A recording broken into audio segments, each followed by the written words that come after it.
நீங்கள் தான் கான்ட்ராக்டரா? மேஸ்திரி. கான்ட்ராக்டர் யார்? சத்யா நாகப்பண்ணவா? சத்யா கம்பெனி பேர்? பேர் தான் சத்யா. கம்பெனி பேர் சத்யாவா? இருக்கிற இந்த தெரு நாகூரில் மியா தெரு என்று அழைக்கப்படக்கூடிய தெரு. இந்த தெருவில் இங்கே ஸ்டாம் வாட்டர் ட்ரெயின் கட்டிகிட்ருக்குறாங்க. ஆனால் வேலை முடிஞ்சிட்டு போகும்போது இதெல்லாம் வேலை முடிஞ்ச இடம். அந்த மண்ணெல்லாம் தள்ளி போடணுன்ட்டு எந்த அக்கறையும் காட்டலை. நேற்று கிட்டத்தட்ட ஒரு 9:30 மணி இருக்கும், நைட் 9 மணிக்கு என் மருமகளுக்கு உடம்பு சரியில்லைன்ட்டு எனக்கு ஃபோன் வந்துச்சு. ஸோ அவங்கள ஹாஸ்பிட்டலுக்கு கூப்பிட்டு போகிறதுக்காக இங்கே வந்திருந்தேன். வரப்போகும்போது அங்கேருந்து பார்த்தா ரோடு கிளியராக இருந்துச்சு, ஆனால் இந்த இடம்லாம் இருட்டாக இருந்தது. ஸோ நான் காரை எடுத்துக்கிட்டு இது வரைக்கும் வந்துட்டேன். வந்ததுக்கப்புறம் இந்த மண் மேட்டில் ஃப்ரண்ட் வீல் இறங்கிடுச்சு.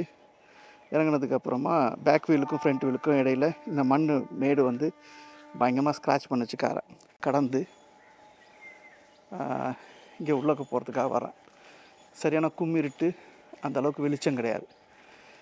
என்னோடய காரோட டேஷ் கேம் உங்களுக்கு பிற்பாடு இதில் அட்டாச் பண்ணி விட்றேன். இந்த வீடியோட ஃபைனலில் வரும்.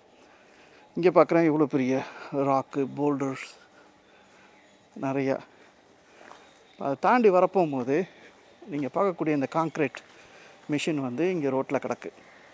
இப்போ இதுக்கு மேலே போக முடியுமான்ட்டு நெருங்கி நான் பார்க்க போகும்போது அந்த இடம் வந்து ரொம்ப டேஞ்சராக தெரிஞ்சிச்சு எனக்கு. ஒரு பெரிய காரு இந்த காங்க்ரீட் மிஷினை தாண்டி போக முடியாது அப்படிங்கிற சூழலில் எனக்கு வேறு வழி இல்லாமல் நான் காரை ரிவர்ஸ் எடுத்துக்கிட்டு அந்த கடைசி வரைக்கும் போக வேண்டிய கட்டாயம் ஏற்பட்டுச்சு. நான் கேட்குறதெல்லாம், இங்கே இப்படி ஒரு கன்ஸ்ட்ரக்ஷன் சைட் இருக்குது, இங்கே ஒர்க் நடக்குதுன்னா அந்த கார்னர்லேயே பேரிகேட் போட்டிருக்கலாம் தானே? அந்த கார்னர்லேயே ஒரு டைவர்ஷனுக்கு ஒரு நோட்டீஸ் போட்டிருக்கலாம் தானே? ஒரு வார்னிங் சைனோ, ஒரு காஷனோ, ஒரு எச்சரிக்கை பலகை ஏதோ ஒன்று வச்சுருந்தா நான் டீரோட் பண்ணி அப்படியே போயிருப்பேன். அது எதுவுமே வைக்காமல் இவங்க அப்படியே இந்த கன்ஸ்ட்ரக்ஷன் சைட்டை டேஞ்சரஸாக ஓப்பனாக அப்படியே விட்டுட்டு போயிட்டாங்க. ஸோ என் கார் இது வரைக்கும் வரப்போகும்போது தான் இது தெரியுது என் கண்ணுக்கு. அது வரைக்கும் அது தெரியல. இதை இந்த ஸ்பாட்லேயே விட்டுட்டு போகணுன்ற என்ன அவசியம் வந்துச்சு? இதை ஓரமாக சேஃபாக தூக்கி நகர்த்திருக்கலாம்ல. அப்போ ரோடு வந்து பொதுமக்களுக்கு போக்குவரத்துக்கு இறைஞ்சலாக இந்த ஒரு மிஷினை இங்கே நிப்பாட்டிட்டு போகும்போது இது யார் ரெஸ்பான்சிபிலிட்டி எடுக்கிறது? இங்கே ஒரு ஆட்டோ மட்டும்தான் போக முடியுன்ற சூழல். ஏன்னா இதுக்கு மேலே நான் காரை எடுத்துகிட்டு போனேன்னா இந்த இடம் எனக்கு வந்து அவ்வளோ சேஃபாக இல்லை, ரிஸ்கியாக இருந்துச்சு. ஏன்னா இந்த மண் சரிஞ்சு விழக்கூடும். அப்போது நான் ஹாஸ்பிட்டலுக்கு போகிற நேரத்துக்கு இந்த ரிஸ்க்கை என்னால் எடுக்க முடியல. ஸோ இறங்கி வந்து பார்க்குறேன், இடத்த அசஸ் பண்ணுறேன். It was very risky. So நான் ரிட்டன் வந்துடுறேன். இந்த வரைக்கும் என்னோடய கால் தடம் இந்த இடத்துல தான் கார் சீட்டை விட்டு இறங்குறேன். பார்க்குறேன், ரொம்ப ரிஸ்கியாக இருந்துச்சு. ஒரு கன்ஸ்ட்ரக்ஷன் சைட்டை ஒரு கான்ட்ராக்டர் இவ்வளோ ஓப்பனாக விட்டுட்டு போயிருக்கிறார். என்டேஞ்சரிங் பப்ளிக் சேஃப்டி, பொதுமக்களுக்கு போக்குவரத்துக்கு வழிவகை செய்யாமல் தடுப்புகள் அமைக்கணுன்ட்டு இருக்குது. ஏன்னா எஸ்எம்எஃப் அப்படிங்கிற டாக்குமெண்ட் ரொம்ப தெளிவாக சொல்லுது. அதை TNUI FSL அப்படிங்கிற நிறுவனம், Tamil Nadu urban whatever financial something, அவங்க போட்ட ECSMF அப்படிங்கிற environmental climate change social management frame work அப்படிங்கிற அந்த PDF டாக்குமெண்ட் ரொம்ப கிளியராக சொல்லுது. எங்கெல்லாம் ஒரு கவர்மெண்ட் கான்ட்ராக்டர் தன்னோட வேலையை பார்க்குறாரோ அங்கெல்லாம் தடுப்புகள், பேரிகேட்ஸ் போட்டிருக்கணும், டீரோட் பண்ணியிருக்கணும், அங்கே சைன் போர்டு வச்சு டிரான்ஸ்போர்ட்டேஷனை, போக்குவரத்தை பாதை மாற்றம் செஞ்சுருக்கணும் அப்படின்ட்டு. ப்ளஸ் இந்த மாதிரி ஓப்பனாக விடக்கூடாது, மக்களோட சேஃப்டியை என்ஷூர் பண்ணியிருக்கணும் அப்படின்ட்டு கிளியராக சொல்லுது. இந்த மண்ணெல்லாம் இப்படி இருக்கக்கூடாதுன்னு சொல்லுது அந்த டாக்குமெண்ட்.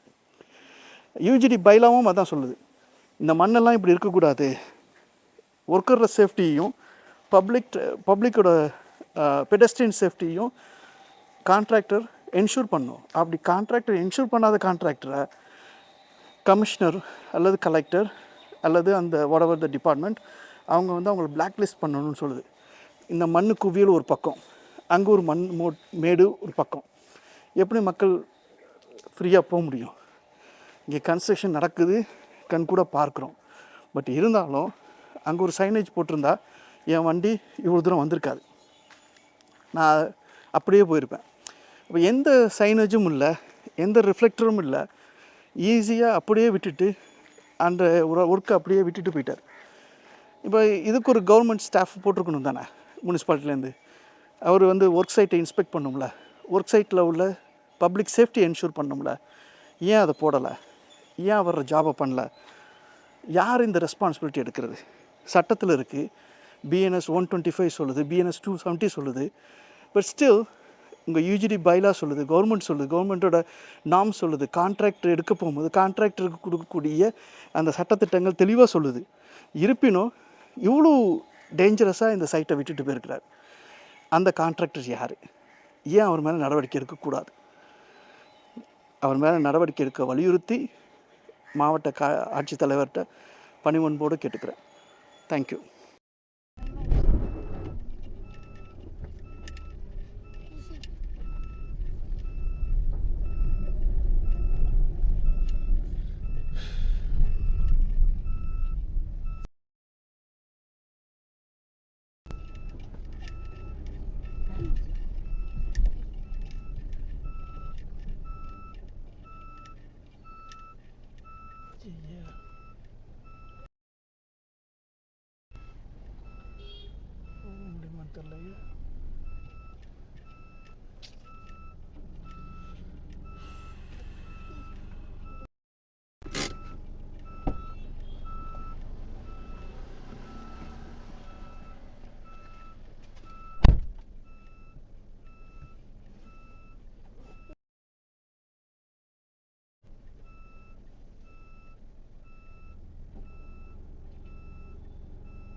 ரிஸ்க் எடுக்க முடியாது.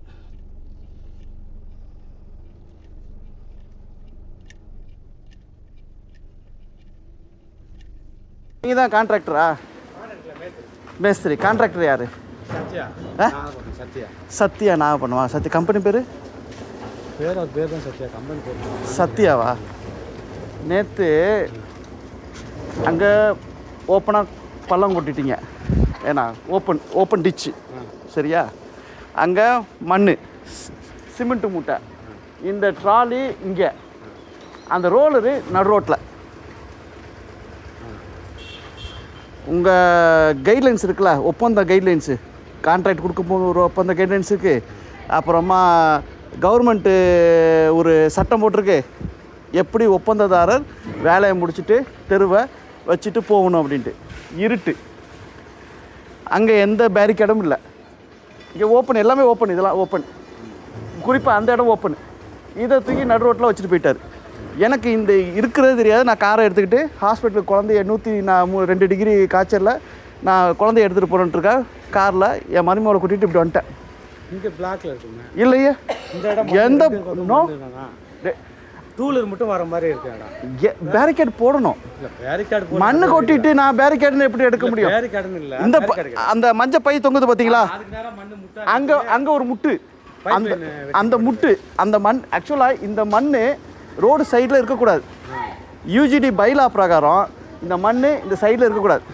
வேலை செய்கிறவங்களுக்கும் சேஃப்டி கிடையாது, நடைபாதையில் இருக்கிற பாதசாரிகளுக்கும் சேஃப்டி கிடையாது. இது சட்டம் சொல்லுது. நைட்டு எனக்கு தெரியாது, இங்கே அந்த ரோலர் இங்கே நடு ரோட்டில் வச்சுட்டு போயிட்டாங்க. வர்றேன், உள்ளக்க வந்ததுக்கப்புறம் பார்க்குறேன் ஸ்டக் ஆகிட்டேன். வண்டியை ஓரமாக எடுத்துகிட்டு போக முடியாது, மண் சரிஞ்சு விழும். ஆனால் இதில் ஏறி வந்துட்டீங்களா? அதான் ஃப்ரீயாக இருக்கேன். இல்லையா இந்த இடம் இப்போ அந்த மஞ்சள் பை இருக்குல்ல சார், நான் வீடியோவோட பேசுகிறேன். இல்லை சார், நான் என்ன சொல்ல வரேன்னா, அங்கே பிளாக்ல இருந்துச்சு, அதில் ஏறி வந்து நீங்கள் பேரிகேடு போட்டிருக்கணும். பேரிகேடு இல்லை, ஓகே. நான் இல்லை இதுலேயே வண்டி வராதே, இங்கே வந்தீங்களான்னு கேட்குறவங்களா? வர்ற மாதிரி தான் இருந்தது. என் வண்டி ஸ்க்ராட்ச் ஆனிச்சு கீழே. ஆனால் வண்டி ஸ்க்ராட்ச் ஆனிச்சு. ஆனால் எனக்கு ஒரு வண்டி ஓட்டிட்டு வர்ற, கார் ஓட்டிட்டு வர ஆளுக்கு இதுக்கு மேலே போகக்கூடாதுன்ற அடையாளம் எதுவுமே இல்லை. பேரிகார்டு இல்ல அது ஓகே எதுவுமே இல்லை. இருந்துச்சுன்னா மட்டும் நிறைய இருந்துச்சு அதுல, அந்த வண்டி வராத அளவுக்கு எல்லாம் ஏறி போய் அமுங்கிடுச்சு. என்னோட ஃபர்ஸ்ட் வீல் இறங்கி செகண்ட் வீல் ஏறதுக்குள்ள கீழே ஸ்க்ராட்ச் ஆகுது. அந்த சைடில் ஃபுல்லாக மண். நான் என்ன சொல்கிறேன், குறைஞ்சபட்சம் பொதுமக்கள் சேஃப்டி முக்கியம். எல்லாமே அப்படியே பழகிடுறீங்க. ஒட்டுமொத்த கான்ட்ராக்டராக எனக்கு என்னன்னு போட்டு அப்படியே போயிட்டாரு. அந்த ரோலரை தூக்கி நவத்தி போட்டால் என்ன செவ்வறு ஓரம் தான் நான் நவத்தி விட்டேன். நான் தான் நவத்தி விட்டாங்களாம். ஆனால் கார் போகிற அளவுக்கு இடம் இல்லை. நீங்கள் சொல்கிறீங்களா, கார் போகும்னா கண்டிப்பாக இடம் இல்லை. அப்போ எப்படி ஒரு கார் இருக்கிறதுல நான் என்ன ஓரம் கட்டணும், ஓரம் கட்டினேன் இல்லை கார் இல்லை. ஏன் போகாமல் இடம் விட்டேன்னா, இந்த இடம் பிளாக்ல இருந்தனால நான் வந்து அதை அட்லீஸ்ட் ஒரு மரத்தையாச்சும் போட்டுட்டீங்கன்னாக்கா, இந்த பலகையாச்சும் 2 பலகை தூக்கி போட்டுட்டீங்கடா அவங்களுக்கு அவதி போடுங்க. ஆனால் ஒரு நோட்டிஃபிகேஷனுங்க. ஆக்சுவலாக நீங்கள் ஒரு பப்ளிக் வைக்கணும். பிடபிள்யூடி சட்டம் என்ன சொல்லுது, நீங்கள் ஒரு வேலை செய்கிறீங்கன்னா ஒரு எச்சரிக்கை பலகை வைக்கணும்னு இருக்கு. டைவர்ஷன் பைக்கை விட்டுருங்க, டைவர்ஷன் ரூட்டு போடலாம். ஒரு பேரிகேடை வச்சு அங்கேயே டைவர்ஷன் வந்துட்டு நான் பின்னாடி போகிறதுக்குள்ள நான் பட்ட அவஸ்தை எனக்கு தான் தெரியும். ஏன்னா இந்த இவ்வளோ பேர் கல் போல்ட்ரு எங்கிட்ட சரிஞ்சாலும் நான் சரிஞ்சு விழுது, கார் சரிஞ்சிருக்கோம். ரிவர்ஸ் எடுத்துக்கிட்டே போனோம் கடைசி வரைக்கும். இதுக்கெல்லாம் ஆட்டோலாம் பைலப் ஆகிடுச்சு, பேக்கப் ஆகிடுச்சு. ஃபுல் இந்த சைடு ஃபுல்லாக ஆட்டோ பின்னாடி. அவன்கிட்ட பஞ்சாயத்து பண்ண அதுக்காக தான் அவசரமாக ஓடிடுறேன் இப்போ. ஏன்னா உங்களுக்கு தெரியப்படுது, நான் மனுவெலாம் எழுதிட்டேன், பெட்டிஷன் எழுதிட்டேன். அன்றைக்கி நைட்டு என் காரில் இருந்த கேமராவில் உள்ள ஃபுட்டேஜ் எடுத்து, அடுத்து நான் இன்றைக்கி காலையில் விடிய காலையில் 6:30 மணிக்கு வந்து இங்கே வீடியோ எடுத்து எந்த அளவில் விட்டுட்டு போயிருக்கிறாங்க பாருங்கள். ஓப்பனாக டேஞ்சராக பப்ளிக் சேஃப்டிக்கு எந்த அஷூரன்ஸும் இல்லாமல். ஏன்னா பப்ளிக் ஒர்க்குங்க போகும்போது பப்ளிக் சேஃப்டி முக்கியம் இல்லையா? எல்லா மனுவும் எழுதிட்டு சரி எதுக்கும் யார் கான்ட்ராக்டர்னு தெரிஞ்சுக்குவோம் அப்படின்னு ஓடியாந்தேன். இது சொல்லிட்டு போனதான் உங்கள் பேர் சின்னதுரை. நல்லது. உங்கள் சத்யாட்ட சொல்லுங்கள் சரியா? வரேன். தேங்க்யூ.